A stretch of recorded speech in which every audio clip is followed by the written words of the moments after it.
Let's start with Michigan. Bryce Underwood leads Michigan 34-17 over New Mexico. And was it like super impressive from Michigan? Probably not. I don't think that the defense played as well as that they would want to have played. But if you were just evaluating Bryce Underwood and his debut as a true freshman, I thought he was excellent. I really did.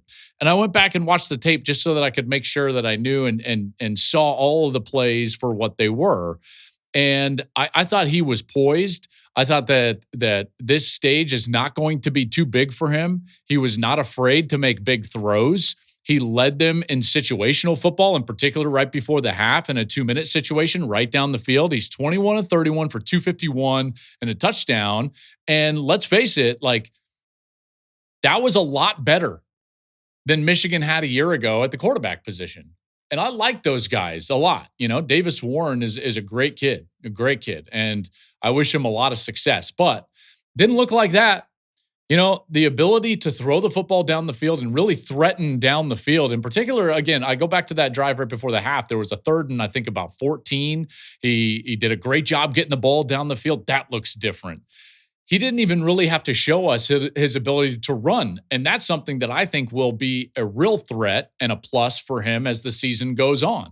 He didn't have to show that against New Mexico. So when you just look at it from a passing game standpoint, I was very impressed. They didn't do a ton. They didn't show a ton offensively. This new offense under Chip Lindsey, it was fairly static, fairly basic. They leaned on the run game. The run game was, again, back to the dominance that we know Michigan has in their run game. Ran it for over 200 yards on the ground. Justice Haynes, their transfer from Alabama, he was terrific. 16 carries, 159 yards, and 3 touchdowns.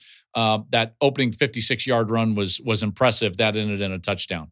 They, again, have a really good tight end, this time Marlon Klein. Remember, Colston Loveland was really their go-to guy in the passing game, and it looks like they've replaced him with Marlon Klein, who they've been excited about for a number of years. In fact, I remember going into Ann Arbor, not last spring, but the spring before, right after they had won a national championship, and we were talking about the tight end position. Obviously, Loveland was going to be back. And they kept talking about this Marlon Klein and how athletic and fast and how he was the next one. Never really panned out last year, but it seems like after this last offseason, and certainly through week 1 of this season, Marlon Klein's going to be a big part of their passing game. And that's going to be important for Bryce Underwood because he's going to need a big target that he can go to over the middle and in what I would call the run-action pass game. Run-action pass meaning the offensive line is faking run, everybody else is faking run, and then you kind of boot or move the pocket outside of that, and you get the quarterback out there on a run-pass option on the outside. So Marlon Klein was good. He had 6 catches for 93 yards. Couple of things specifically that I saw from Underwood on the film. Number one is I looked at the first 3rd down of the game. Now, granted, I think it was only 3rd and 4, maybe it was 3rd and 5, but he stood in there and he never retreated. I think that's a big tell. When I see young quarterbacks, I'll look at these very specific situations in the game that I know that they're under a lot of pressure and that there have been a lot of focus on that situation in practice. How do they react? Is it too big for them? Are their eyes in the right spot?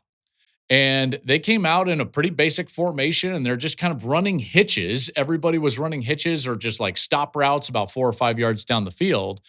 And his eyes went to the correct spot, correct side of the field. He never retreated, and he went through his reads, and bang, he hits Samaj Morgan with an accurate ball, and Morgan spins out and gets a first down. And I'm thinking to myself, like, okay, the guy was in high school last year. That's pretty good. That's well done. You know, it's better than Arch played. In his road debut for Texas, Arch did not play well. And we know that. And I'm not worried about Arch, certainly. But at least for at home against an inferior opponent, I thought I was very positive for Bryce Underwood. Now, what's the ceiling? I think the ceiling could be really high.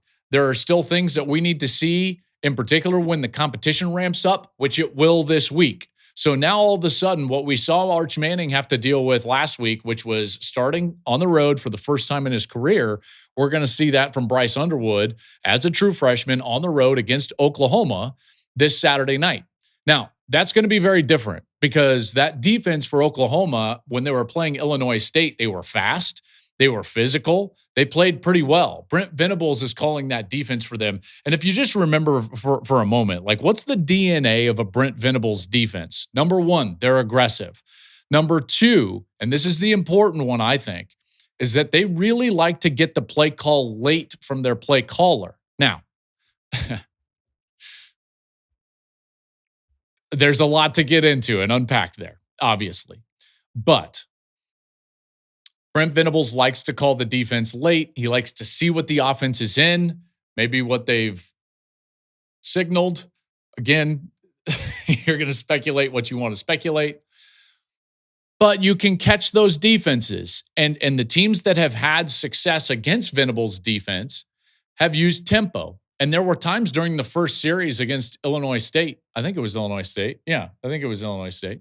Anyways, I mean, who knows with all these directional schools. But there were times during that game that the defense was not set at the snap of the ball because they were looking over to the sideline and trying to get the call from their play caller on defense, Brent Venables. If Michigan wants to take advantage of that, they can.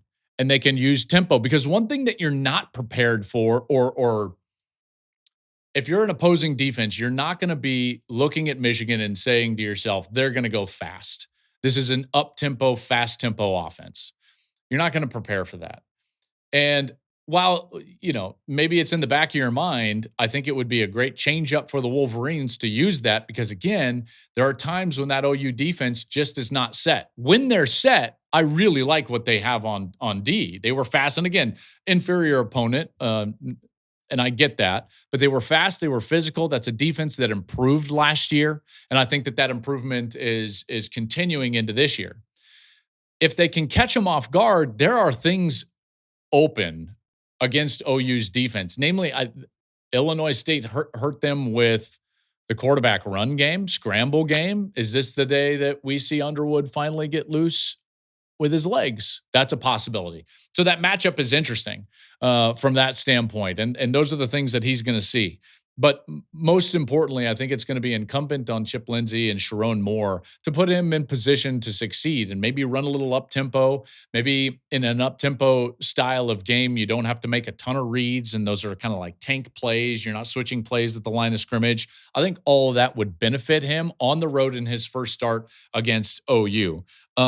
Huge upgrade in talent, obviously, going into this week against Oklahoma. But Michigan's got to feel like, hey, we've also got an upgrade, because they have a huge upgrade at quarterback. And that's a massive deal for them. Last year, they could not throw the football, and yet they still played great defense and won massive games late in the season, including at Ohio State, the eventual national champion, and against Alabama. So this team, I think, quietly has some confidence now with this quarterback and his ability to throw the football down the field, that maybe they can make some waves in the Big Ten and around the country. Thank you for watching the Joel Klatt Show YouTube channel. And if you liked this clip, make sure to like it and subscribe to the channel, and you can stay up to date on all of my college football coverage.